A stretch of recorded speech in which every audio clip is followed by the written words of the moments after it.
Good afternoon, and we're back to you again.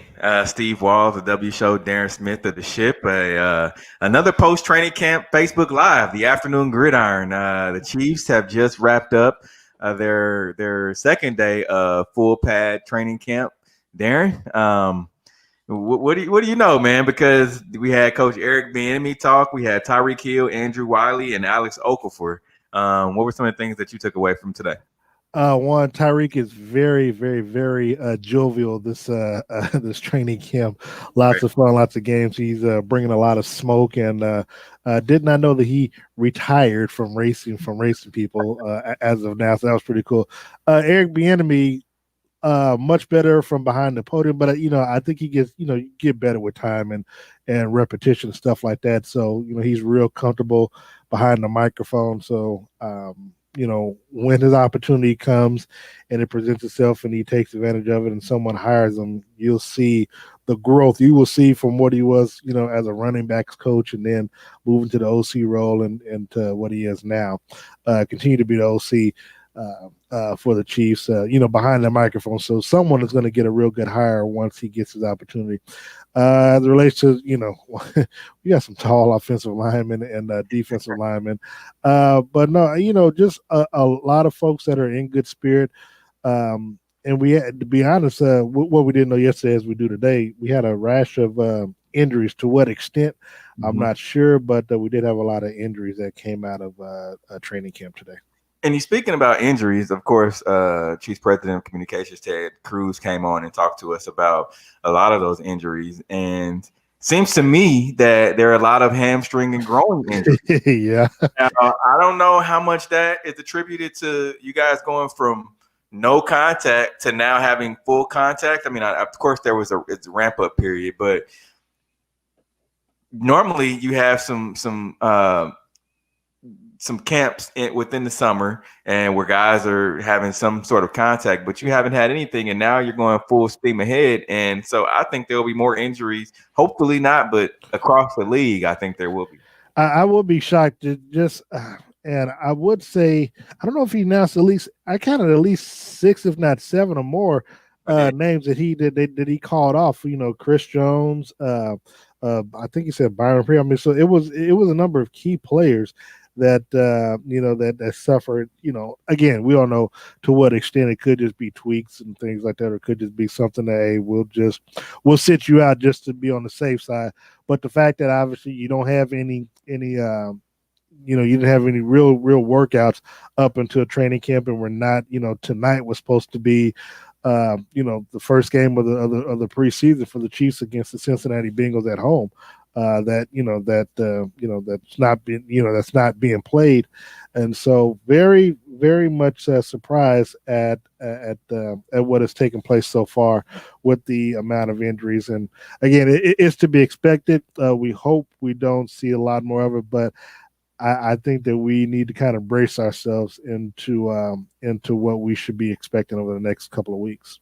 And just looking at what Coach Eric Bieniemy had to say. A lot of questions regarding Clyde Edwards-Helaire. Of course, Eric Bieniemy, a former running back, NFL running back, also a former running backs coach. A lot asked about what he thought about Clyde Edwards-Helaire and how he's adjusting to, being the at least number one or number 2 running back right now in the National Football League, going from in his rookie season. What do you take from that?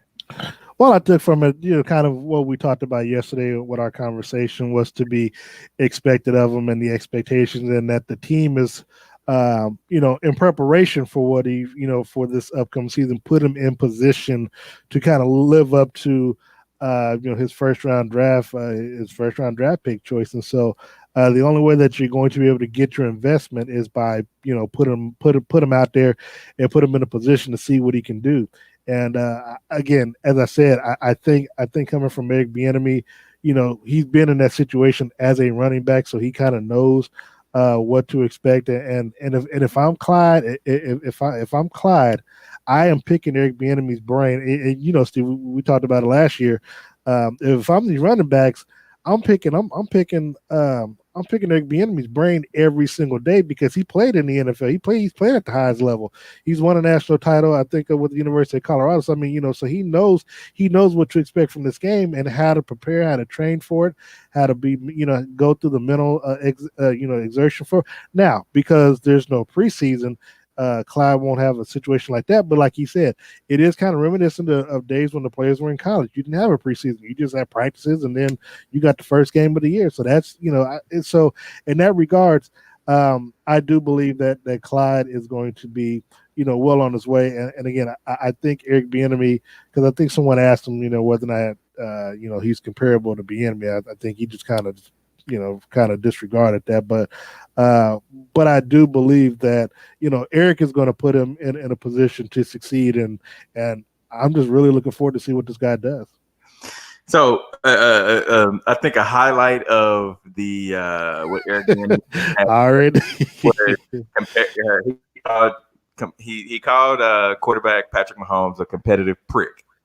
Not once, but twice. He did say it twice. Now, I looked up the definition by term of prick, and I want to say that Eric Bieniemy, in the past, the term has been used as a term of endearment, but 2020 term, it doesn't mean endearment, so to speak, is what everybody's trying to make it out to be. But I don't think he made it. He wanted it to be used as a vulgar term at all. Well, here's the thing: if he had just said competitive prick and didn't follow up after that, yeah, you would take it that way. But because he explained, saying how he wants to get better at everything. I mean, that's the, because look, Tom Brady would say people say, if you use that terminology, he's a competitive prick.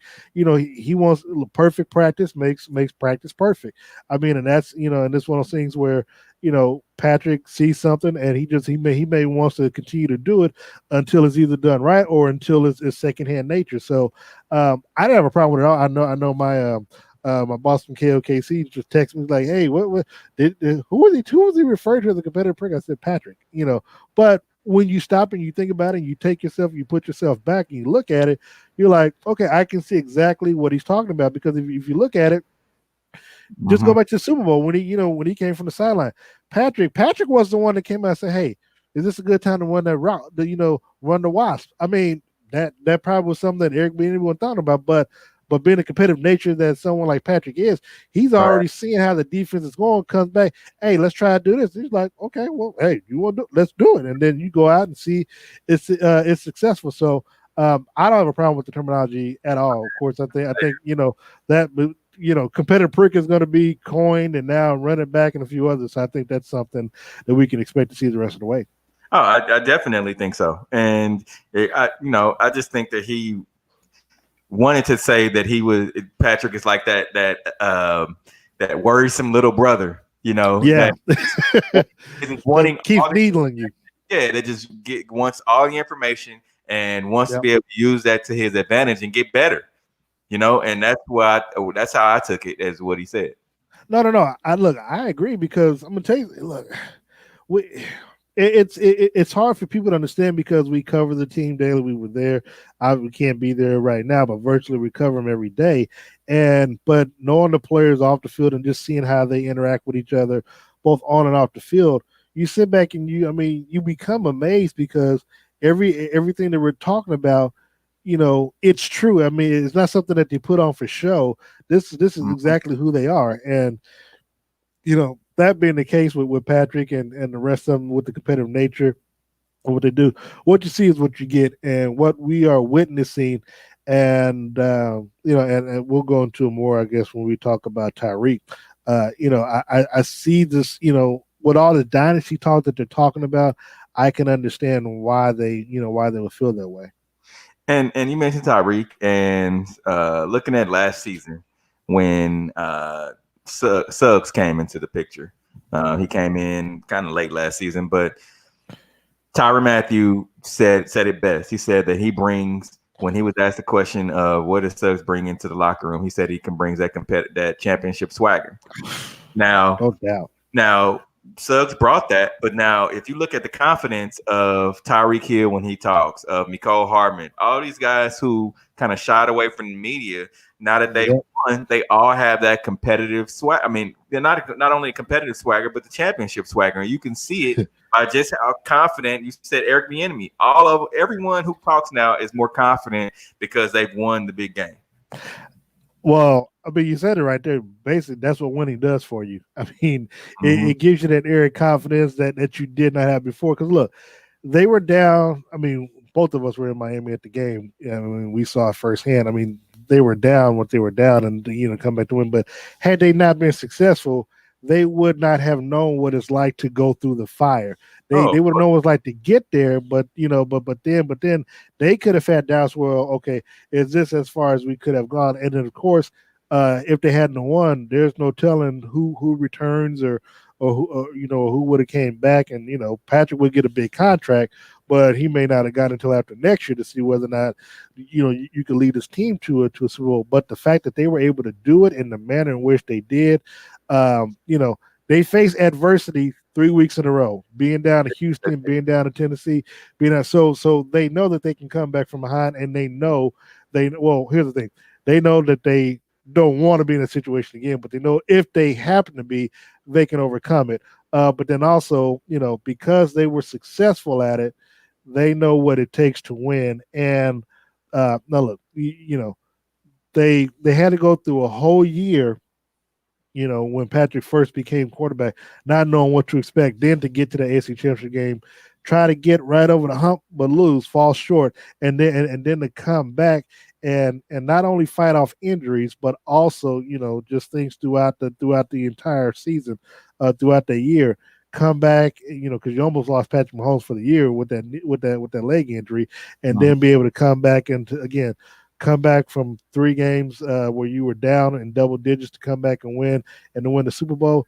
I mean, that gives you added confidence and gives you a different sense of mentality going into the next season, where it's really there's really no type of adversity minus losing Patrick Mahomes that you would feel like that this team can't overcome. And Carl Lee has said it. He's joining us. Chiefs had big injuries last year and trades throughout the year. Of course they did. And that's that adversity that Darren was talking about. Because as you remember when Tyreek Hill went down, and I've been saying it without that was week number 1, wasn't it? We were in Jacksonville, right? Yeah. And so when Tyreek Hill went down, everybody stepped up. You saw Demarcus Robinson step up. You saw Sammy have a great game. You saw everybody. Pringle, yeah. All these guys had these good games, which kept the wheel turning. It kept the next man up, and that's what that's the term that they use. And so Tyreek Hill now has the confidence stepping into any room that he's the fastest guy in the league, and that no one can guard him, which is true.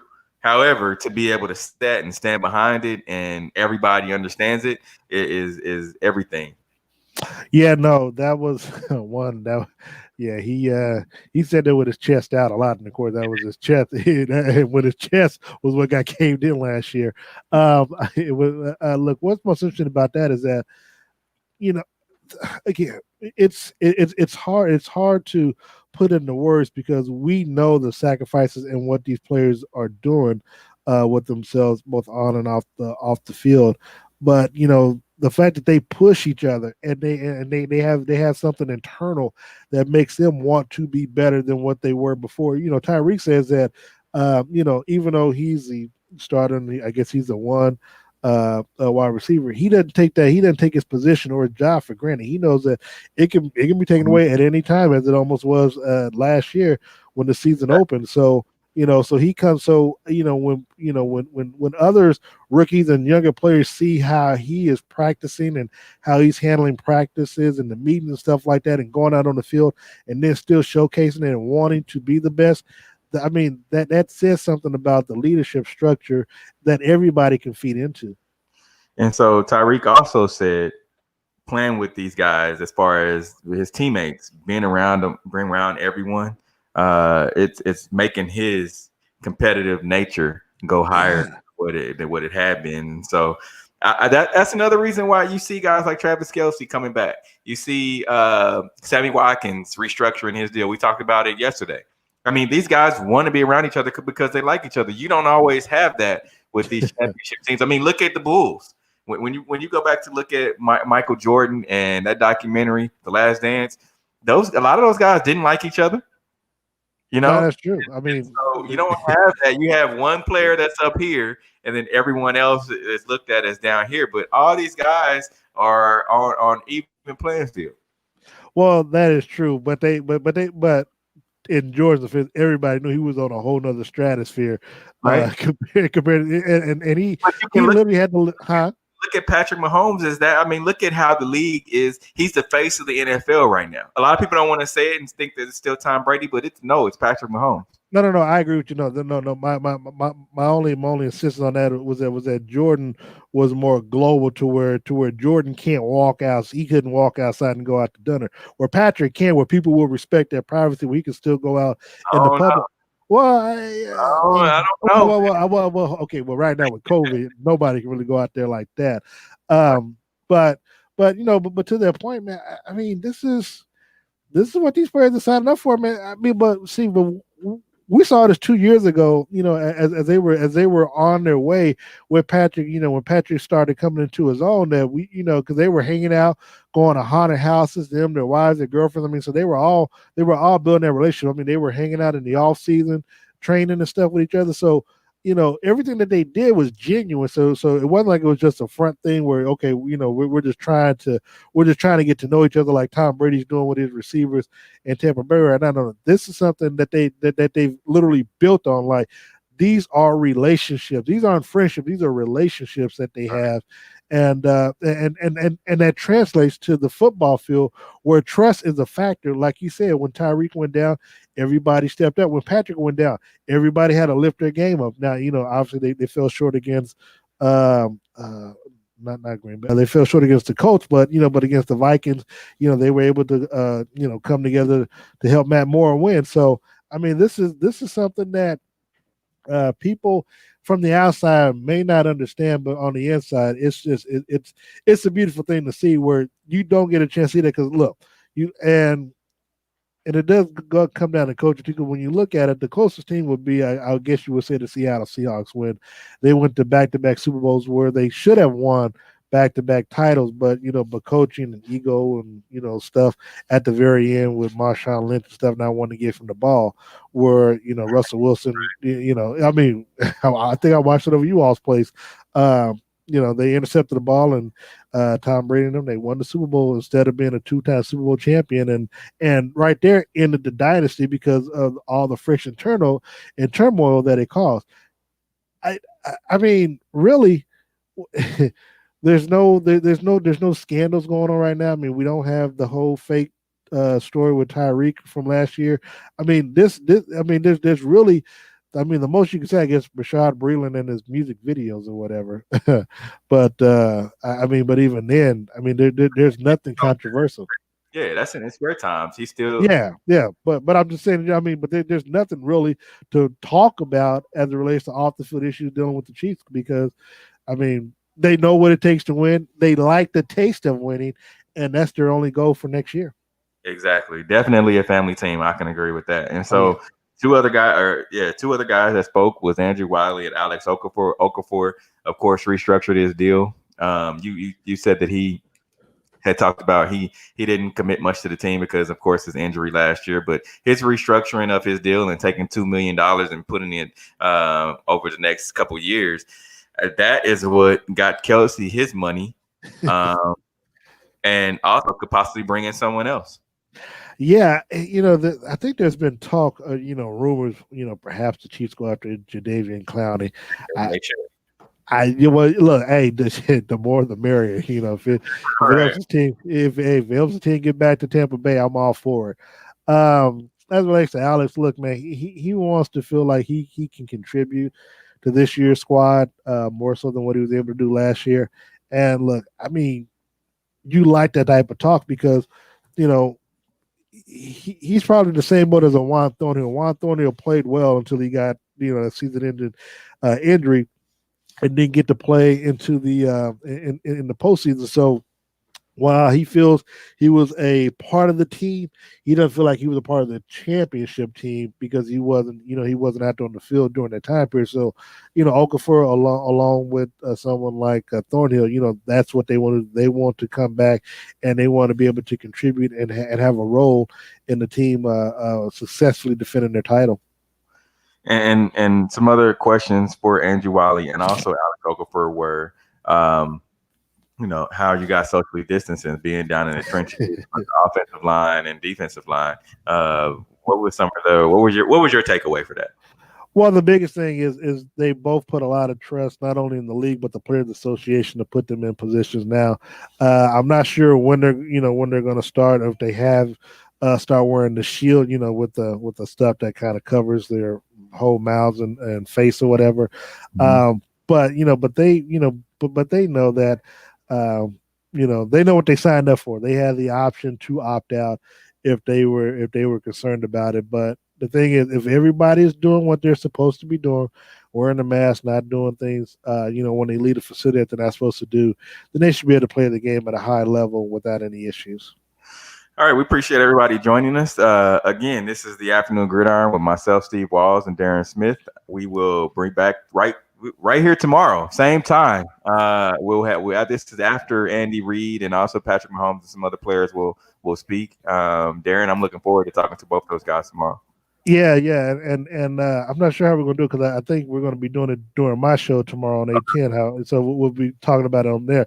But I do want to say this before we go away. I did get a chance to ask Tyreek about his track aspirations because you remember that's something that he talked about throughout the where he did say that he took it very seriously and that there's no, and he did say that he might also, when the off season, because of, the Olympics being pushed back to next year, that could still be something that he looks at doing. I think he will. He said so he may not win, but he can definitely keep up as far as speed. And I think so too. In place as well. I mean, look, if you place, you 1, 2, 3. That's all you got to do. All right, we appreciate everybody joining us. Remember, the Afternoon Gridiron with Steve Walls, host of the W Show, and Darren Smith, host of the ship. We out of here.